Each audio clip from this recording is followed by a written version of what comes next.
My name is Sally Mott, and I'm a race car driver, entrepreneur, and business owner. And this is the Fans View podcast.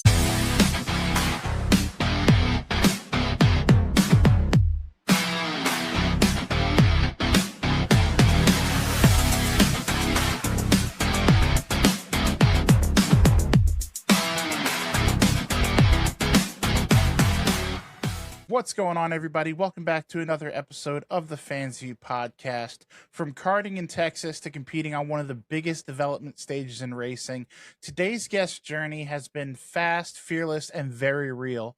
You may recognize her from the Prime Video docuseries First to Finish, where the highs, lows, and pressure of chasing a racing career were all on display.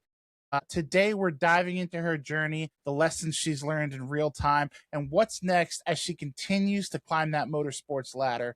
Please welcome to the show, Miss Sally Mott. Sally, how are you doing today? I'm doing great. Thank you for having me. I'm excited. Absolutely. So excited to have you on. Let's just start here. There's no better place to start. When people see you now racing in the MX-5 Cup, it looks like things are moving fast, but what does the journey feel like from your perspective? Journey. Well,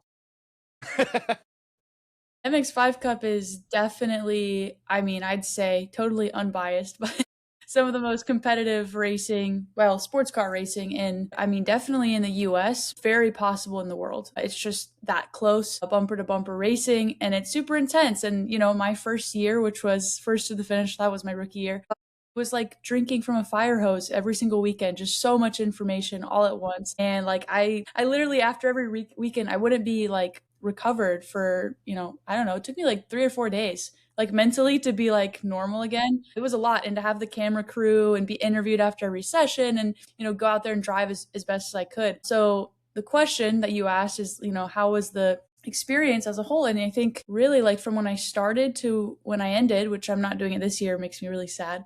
I might do Martinsville just because it's kind of oval stuff, but like it made me a better driver tenfold. Maybe even more. I learned how to qualify, how to set up a lap, right? Bump drafting, how to drive a race car fast, and not just any race car, but a car that's like really hard to drive. And these cars are, you might look at it and be like, oh, it's a Miata. How hard could it be? We have some IndyCar guys. We had Ben Keating one year, 2-time Le Mans winner. Just like, these very big names, St. Pete, I think we had an ex-Formula One driver, and then we had Earl Bomber, we had Sebastian Bourdais. They jump in the car, and, they're running like 10th place, which is still respectable, but like they're not going to just jump in and win because the series regulars have the cars figured out because they're just funky. They have these rear bushings in the back that make it pretty numb. The car could take a set and you don't feel it at all. And then next thing you know, you're headed towards a wall. Then there's power steering, which is like great, but it takes away a lot of the feeling through the wheel. So if you are brand new to the series and you jump in, you're used to like Spec Miata, for example, getting all the force feedback through the wheel, that's now taken away from you. And then there's ABS. And so they're just quirky little cars. So I don't know. I feel like I can jump in anything now, like GT4 cars, the late models, and I'm instantly comfortable. Just because I did 2 years in MX-5 Cup, and it's like, oh, you want me to, push this guy or get really close to the bumper? Pff, no problem. Like, you should see how we race in MX-5 Cup, right? You can't win unless you're doing that. So the journey was really hard. I would say my rookie year was probably the hardest one. Well, I can confidently say it was one of the hardest years of my entire life. But coming out on the other end of it, it was worth it for sure. It was just a lot of lessons compacted into 1 year. Right. And it was, it's a fire hose every weekend. It's so much. I loved it. It was great. And then first to the finish got to capture a lot of that. And you could see like, there was moments where I made mistakes and I cried a lot and I was emotional because I treated every race like it was going to make or break my career, which was probably not the best mindset to have. It was just, I don't know. Having a show is cool, but it's hard to watch. It's hard to watch yourself. But I did learn a lot from watching myself, So that's a long answer to a short question, but there's a lot. Well, no, for sure. And we're definitely going to talk about more first to finish stuff. That's kind of why I let off with that. And we're going to get back to your roots and how you came up. But I do want to ask you, because you mentioned it, obviously not running an MX-5 Cup right now. You've obviously been involved in a lot of different disciplines. What's 2026 looking like for you? What are you in right now? Yeah, 2026 is like a complete change of like even, when I started racing, it was always right turns and left turns and go-karts. I never really was like, yeah, I'm going to go the NASCAR route. That was never something that I just didn't sit on the couch and watch NASCAR races. I always watched Formula 1. So, actually the show, I said it's great for reflecting on how I wanted to be as a driver and stuff, but it also changed the directory of my whole career because I've never had anything filmed on Prime Video. I've never had anything to that level come out. So I had no idea like, what should I expect from this? My ideal scenario was when the show comes out, I'm going to have sponsors knocking at my door wanting to throw money at me. That's what I thought, all right? I was like, I'm going to be able to sell the fact that I'm on this show. I'm going to be able to be like, "Hey, you want, a spot on my car? You want to work with me? I'm about to be on, Prime Video." Like I had Yeah, plans. I was like, if I can't sell this, then I don't think this sport is for me. Like this is the best opportunity ever.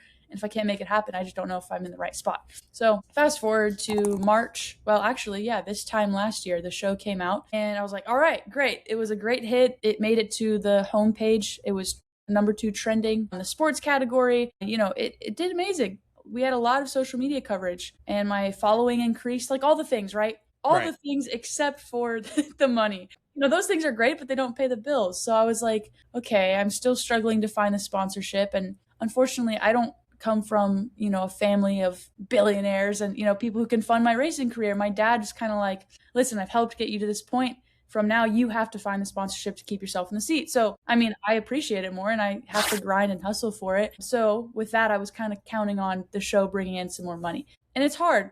Lot like general population of America doesn't really watch sports car racing. A big chunk of them do, but more people watch NASCAR and F1. F1's like a worldwide thing, and in the US it's more NASCAR. And so I was like, well, if I'm struggling right now with the whole show on Prime Video, and most drivers can't say they have that, right? A Absolutely. docuseries on Amazon, and come on, it's amazing, and it was an amazing opportunity. The only thing that I struggled with was finding the money. So I kind of had to like have a sit down conversation with myself, my dad, and people in my circle, and be like, well, I think I should go somewhere else because my ultimate goal in this sport is to become a household name, be sustainable, and make money. Because at the end of the day, this is a career, right? Absolutely. You make money in your career. You don't mortgage your house, That's the goal. hopefully. And I'm like, I can't go broke. I can't go broke doing this. Like I love it, but I just don't want to. I want to be smart. And to make money, you gotta go where the money and the exposure and the eyeballs are, which happens to be NASCAR right now. And that's my personal opinion. I feel like there's more opportunities for me. Some people disagreed with me and they're like, you need to be an MX-5 Cup. This is for your 3rd year. You're going to start winning. And I'm like, because it took me 2 years and I feel like I finally started getting the flow. I got a top 5 at Martinsville and I started qualifying really well. And I was like, dang, my 3rd year is probably going to be like my breakout year.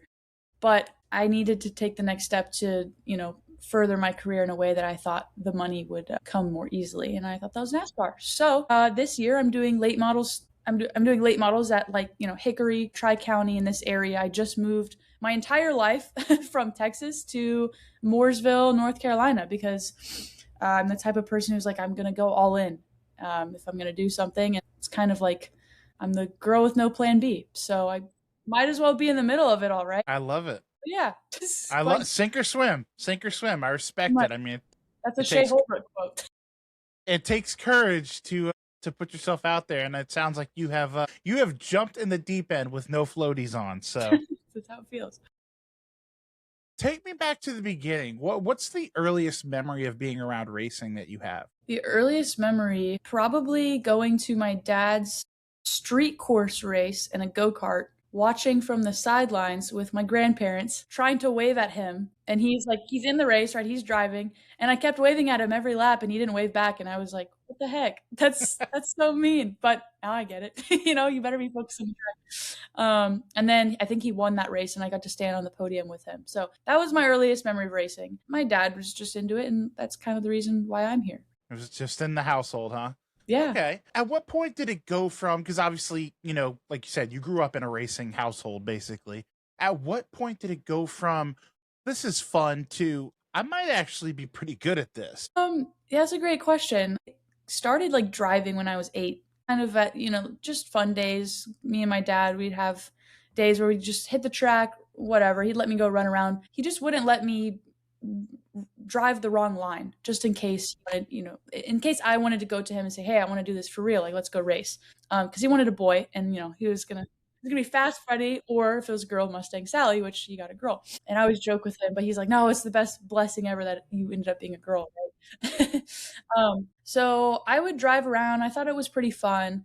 And then my dad was like, "Well, do you want to like race for real?" And I don't know. I was 8 years old. I was a girl. I was like kind of intimidated that it was all dudes everywhere. Like it's a male dominated sport. And I was, for some reason in my mind, I was like, "No, I'm scared to race against the boys." But then we'd go concession karting, like we'd go to like K1 Speed. And I mean, that's racing, but it's more of like a public thing. And I would enjoy it so much. I had so much fun. My dad's like, he's like, "What's the difference? Like, come on, like, let's go racing for real." And I was like, "No, no, no, no." So then I turned 15 and like I had like this mindset change where I was like, "What am I doing?" Like I look around and all my friends are in the traditional sports, volleyball, softball, just stuff that everybody did. And I was like, "Well, my dad's doing racing and that's pretty cool. Like I should take him up on that offer." So I did my first race in go-karts, professional race, whatever you want to call it, and got taken out my first green flag ever, just by someone who wasn't in my class, first corner of the race, like right away. And then, Naturally.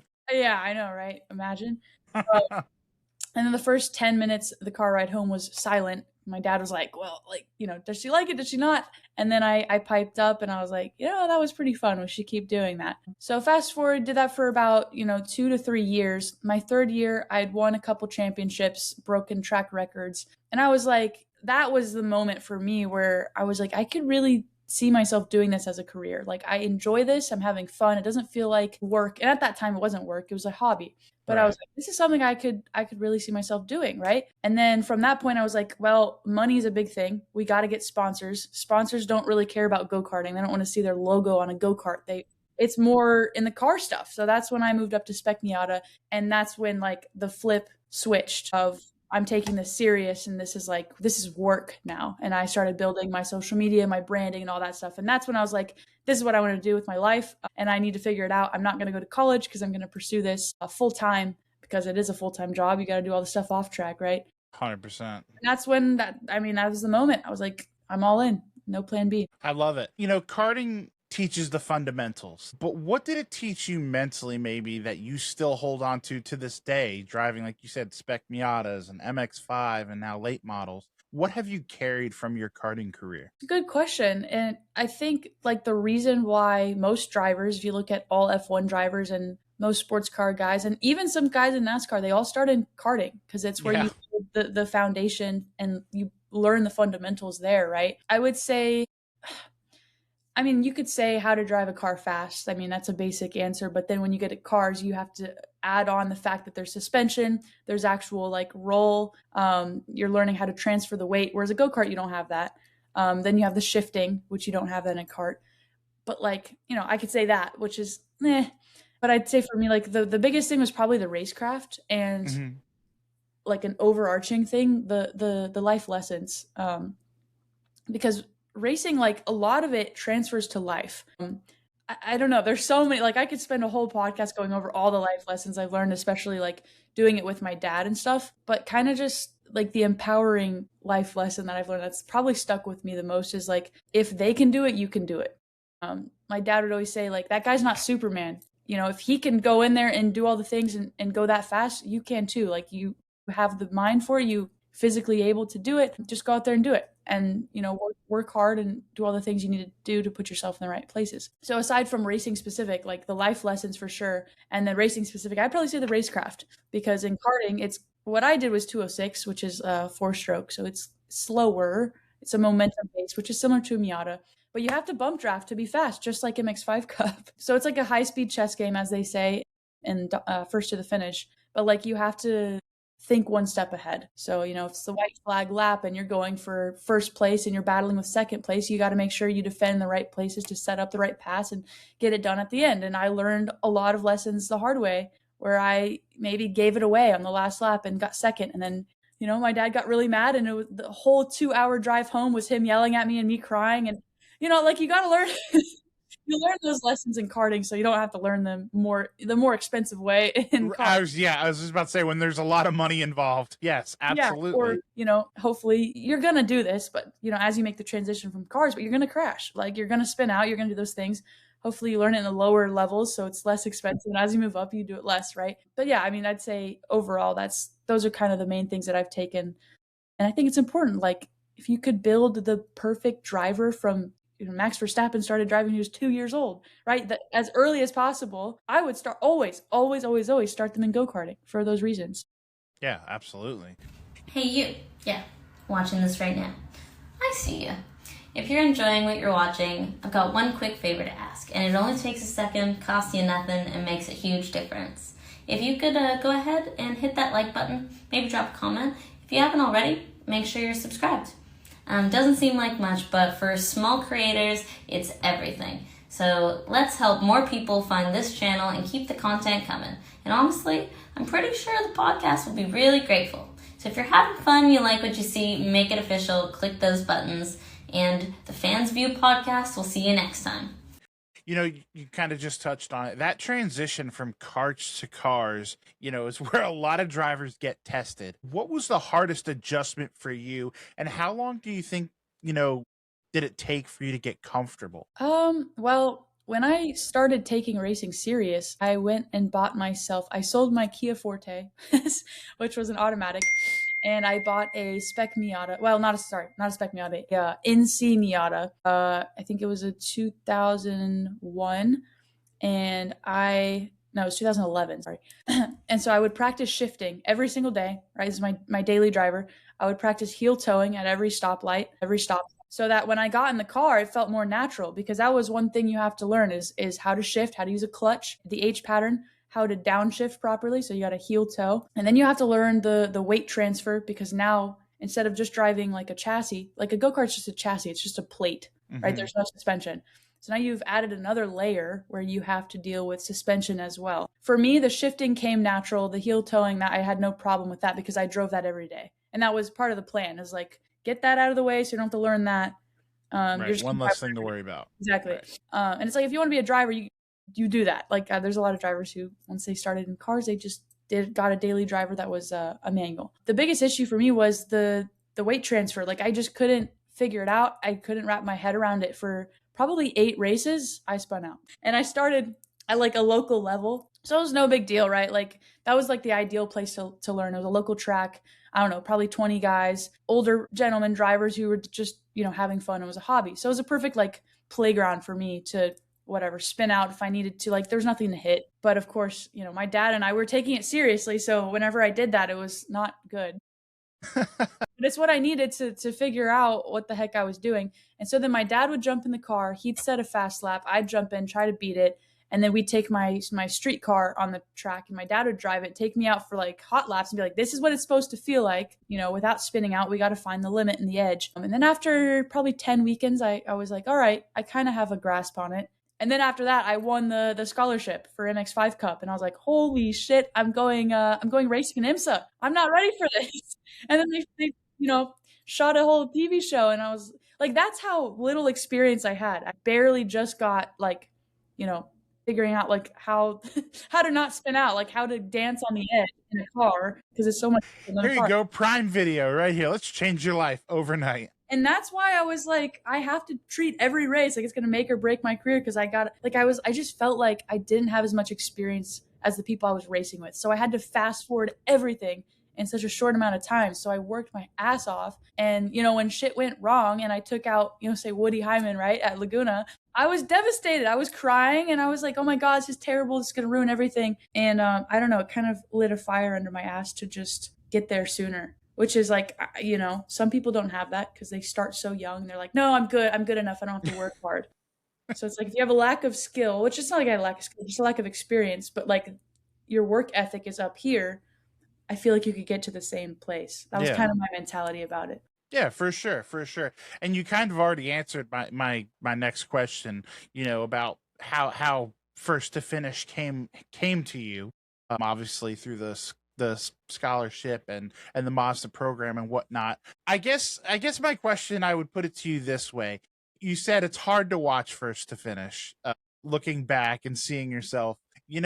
Would you call first to finish, even though maybe, the sponsorships didn't roll in like you thought they would, and things didn't maybe land quite like you thought they would, but do you still consider first to finish and your rookie year, with MX-5 Cup and all of that, do you consider it a net positive? For sure, definitely. I say these things like I'm complaining and stuff, but I wouldn't be right here right now if it wasn't for that. And the fact that it did not bring me all the things I thought it would, like in terms of the sponsorship, I thought was a good thing because it forced me to change directions. Am I making the right decision right now? I have no idea. I'll know in a year, maybe 5 years, if I was supposed to go to NASCAR. And if I was, I'm like, well, it's a good thing I didn't make money, selling sponsorships because of the show. Because then I would have stayed right where I was. That might have worked out, but I don't know. I'm a big believer of everything happening for a reason. Yeah. But it definitely did. I got tons of exposure. I go to the racetrack now and like people recognize me and they're like, "Hey, Sally." I'm like, "Hey, you." Yeah, I don't know these people, but they know me because they watch the show. It got my face out there. It got my name out there. It elevated my brand. It forced me to kind of like figure out who I was, who I wanted to be, and what my thing was. I think every driver to set themselves apart needs to be like, what's your thing? I figured out the pink car works. People like it. It's me. It stands out. And it kind of does what I like. My goal is to, when I become a household name and I make it and all the things, right? I want to make a driving school for female drivers, like young girls getting into it, whether it's the open wheel ladder, the sports car, or NASCAR, and kind of help bring more females into it. And so when I'm at the racetrack, I get a lot of like dads with their families approach me and they're like, "Hey, my daughter, your car is my daughter's favorite car. Can she sit in it? Can she feel it out like you're her favorite driver?" And like that's my favorite thing. And that's one Yeah. of the reasons why I kept doing that with my car and my brand is keep it pink because it attracts the younger girls. And when they sit in the car, they're like, "Oh my gosh, like you drive, this is so cool." And then they tell their dad, "I want to go karting." And like that is where you start. And that's how we get more badass female drivers. Start them young in karting, let them work their way up so we can get some more drivers who are winning. We need more female drivers who are winning. I'm telling you, you're as good at segues as you are at driving because that was my next question. You're part of that wave of women that's coming up in racing right now, whether it be at the top tier with your Tody Bridingers, your Haley Deegans, or your Taylor Reimers, your Logan Miserakas, your Quinn Davises. How do you personally approach that conversation? I know I've spoken to a lot of those women on the podcast, and it's very important for them to be known as a good race car driver and not a good female race car driver. But where do you stand in that whole thing? I mean, my mindset has always been I'm not here to be the best female driver. I'm here to be the best, period. And one of my sayings in the show that that's like what I stick to is when the helmet goes on, nothing else matters. It doesn't matter, if there's the chaos outside, if people are like, "Oh my God, that's a girl in the car." It doesn't matter. When the helmet goes on, you're there to do one job and one job only, and that is to win or get as close as possible to it, right? So I'm in the same boat as all of them. I mean, I saw Jade Advedisian's commercial with Toyota, and she's like, "They say I'm fast for a girl." She's like, "I'm fast, period." I'm like, yes. Totally on the same page. I agree. And I think that's what needs to be promoted more. Absolutely, absolutely. It's obviously it's cool to be a beacon for those little girls, but like you said, at the end of the day, you put the helmet on, you strap in. That car doesn't have a gender, so what's it matter what the driver inside's gender is really? Exactly. When you look at the next few years, and I know this question changes with the wind, so I'm just going to ask you today on March 24th, as we record this, what does the ideal path look like for you over the next few years? Ideal path. I do a year in late models, get as many wins as possible. I need to show up. It's my first year. I need to make an impression, right? I would love to pick up a manufacturer.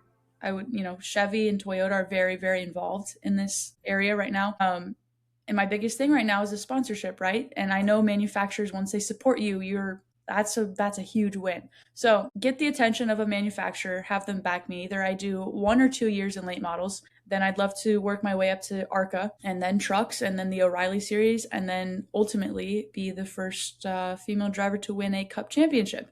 But as you know, the higher you work your way up through those ranks, the more expensive it gets, like into the millions. And Yes. MX-5 Cup is not quite in the millions. So I know how to get, chunks of money here and there. I'm getting better at it. I'm not the best at it. But as those numbers get higher, that's going to be another challenge for me. But I also think the more that I'm winning, those doors open up, right? Yes, for sure. If you pick up Chevy or Toyota or, a manufacturer to support you, that also gets you in the seat more often, opens up more opportunities. Ultimate goal, get as many wins as possible this year and then kind of see where it takes me. But I want to get an ARCA as soon as possible so then I can then get into trucks and then O'Reilly and then Cup. I love it. The time it takes, I don't know. So we'll see. So stock car, as of right now, stock car is the plan. That's where you want to keep your focus. Yes. And then the goal is to make money. Like I want to be not, in the negatives when it comes to getting myself in the seat. I want to be at some point not paying a single dime to be racing. And then a step above that is actually getting paid to race. And then if I want to go race in the 24 hours of Le Mans, I can fund myself, I can do these things. I can create a school for female drivers. I can dump money into that because I'm making money. And then I'm also racing at the same time. So Absolutely. Sustainability, that's the goal. That's the name of the game. I love it. Well, before we let you go, Sally, and this has been fantastic. I smell a part 2 coming for sure. I have to ask you my 2 favorite questions. The first of which being, obviously, you're a very young woman. You've got a long career ahead of you. At this point in time, in both life and your career, how do you define success? I would say success is doing what you love and making a living out of it and it not feeling like work every day. Being motivated. It's hard to be motivated when you don't like what you do, but if you like what you do, the motivation comes easy and you're just out there having fun and it's not work. It's just fun. You're enjoying your life, yeah. Yeah, getting paid to rip laps sounds pretty good to me. And last but not least, this is the Fans View podcast, so I have to ask everyone, outside of racing, because obviously you're a race fan, but outside of racing, what are you a fan of? I don't watch absolutely nothing. I don't watch any other sports besides racing, to be honest. I'm a big music person. I'm a huge fan of I like pretty much every genre except for a couple. I have a couple TV shows I like to watch. Typically, like before I got into racing, I was very creative. I'd paint and draw all the time. We're into arts and, artsy stuff. Aside from racing, I'm a huge car person, but that's kind of like similar. Yeah. So I don't know, music, cars. Honestly, racing has taken up a lot of my personality. So yeah, I need to be better about that.